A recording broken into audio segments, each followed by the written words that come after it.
आपको ध्यान समझना है, पौधा उत्पादक का काम करता है। उत्पादक आप बोलेंगे क्या होता है सर?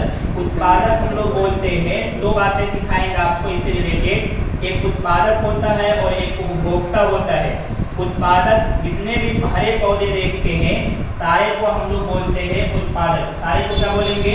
उत्पादक। हरे पौधे को हम लोग बोलेंगे उत्पादक। आपको याद रखना है, एक क्वेश्चन आएगा ऑब्जेक्टिव, क्लास 10th में भी आता है, बिहार बोर्ड पूछा जाता है बिहार बोर्ड में कि सभी हरे पौधे क्या कहलाते हैं। तो ऑप्शन में दिया रहेगा उत्पादक, तो आपको जवाब दे देना है सर उत्पादक है।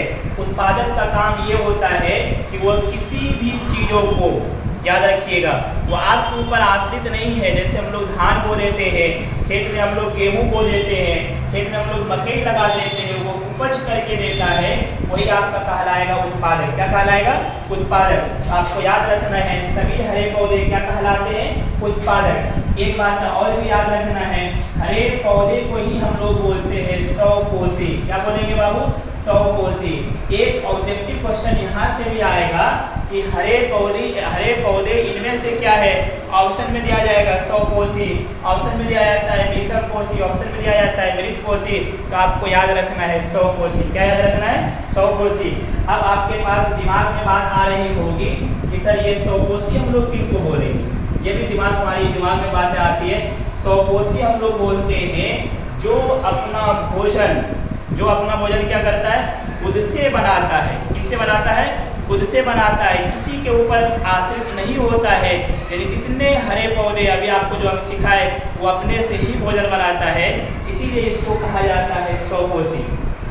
तो मोटा मोटी आपको चीज़ें याद रखना है कि पौधा और हम लोग पेड़ के बारे में जो पढ़े ये सारी बातें आपको सिखा दिए। एक बात और आपको सीखना है कि पौधे में जल का जो वहन होता है, जल में जो हम लोग पौधे में क्या करते हैं, जल जो उसको मिलता है वो जाइलम के द्वारा मिलता है। किसके द्वारा मिलता है? जाइलम के द्वारा। ये क्लास 10 में भी आपको पढ़ने के लिए मिलेगा। पौधों में जड़ों के द्वारा क्या होता है? जल ऊपर जाता है।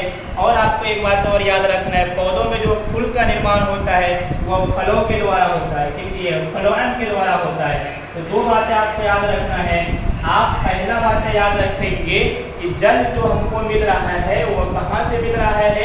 वो आप बोलेंगे सर जड़ से मिल रहा है। और जौ से होता है जल, और जौ से बोलते हैं हम लोग जाइलम। फिर पौधों को फलों में जो काम आता है वो फलों के माध्यम से होता है।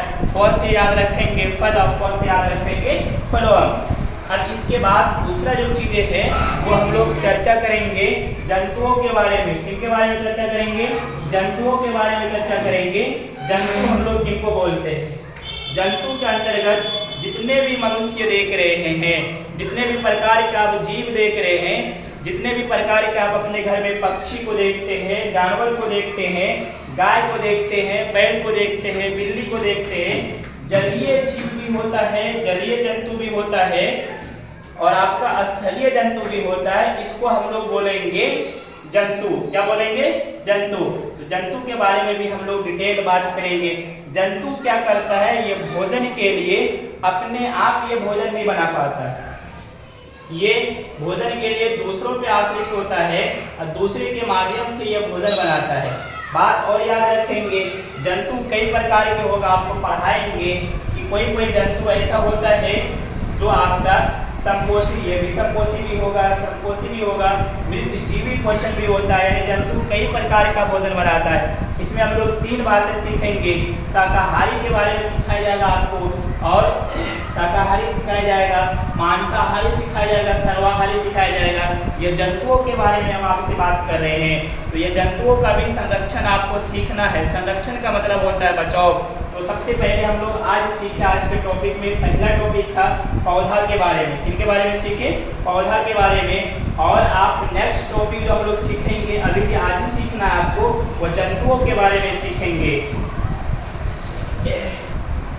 अभी हम लोग अभी तक एक ही चीज़ों पे चर्चा कर रहे हैं। हम आपको बताए थे जब हमारे YouTube चैनल से आप जुड़ेंगे तो सारी समस्याएं का समाधान किया जाएगा।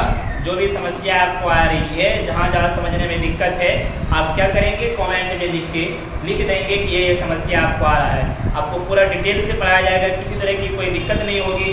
हम आपको बता रहे थे जंतुओं के बारे में। तो सबसे पहले आपको समझना है ये जंतु जो होता है, किसी भी जंतुओं को देखेंगे, जितने भी जंतु है, सारे जंतु क्या होता है, ये डिपेंडेंट होता है। डिपेंडेंट का मीनिंग हो गया निर्भर, यानी ये किसी न किसी चीज़ों पर निर्भर होता है। जैसे अभी हम आपको बताएंगे कि हम लोग जो भोजन बनाते हैं, ध्यान समझिएगा, हम लोग जब भोजन बनाते हैं तो बिल्कुल भी अपने से भोजन नहीं बना पाते हैं। आपको लगता होगा, बहुत सारे बच्चों को लगता होगा कि हमारे घर में हमारी माँ, हमारी बहन, हमारे पिताजी खाना को बनाते हैं, लेकिन बिल्कुल नहीं।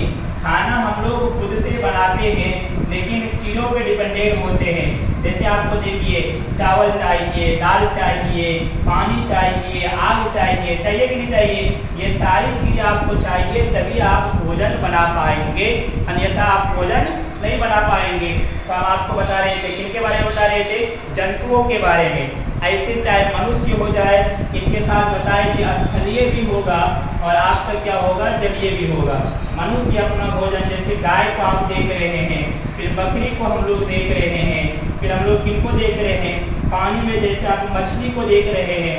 ये सारे चीज़ें आपका जंतु कहलाएगा। ये जंतु क्या करता है, खुद से भोजन नहीं बना सकता है। और इसी जंतु को हम अभी आपको बता रहे थे उत्पादक के बारे में, इसी जंतु को हम लोग बोलते हैं उपभोक्ता। ये बात आपको याद रखना होगा। इनसे रिलेटेड क्वेश्चन आता है। उपभोक्ता का मतलब होता है हम लोग किसी भी चीज़ों को खा के खत्म करते हैं। अब मनुष्य का बात करेंगे या जंतुओं का, जानवर का बात करेंगे, आपके घर में बकरी है, गाय है, बिल्ली है, किसी भी चीज़ों का बात करेंगे, ये सारी चीज़ें क्या करता है, खाना को खा के खत्म करता है। क्या करता है? खा के खत्म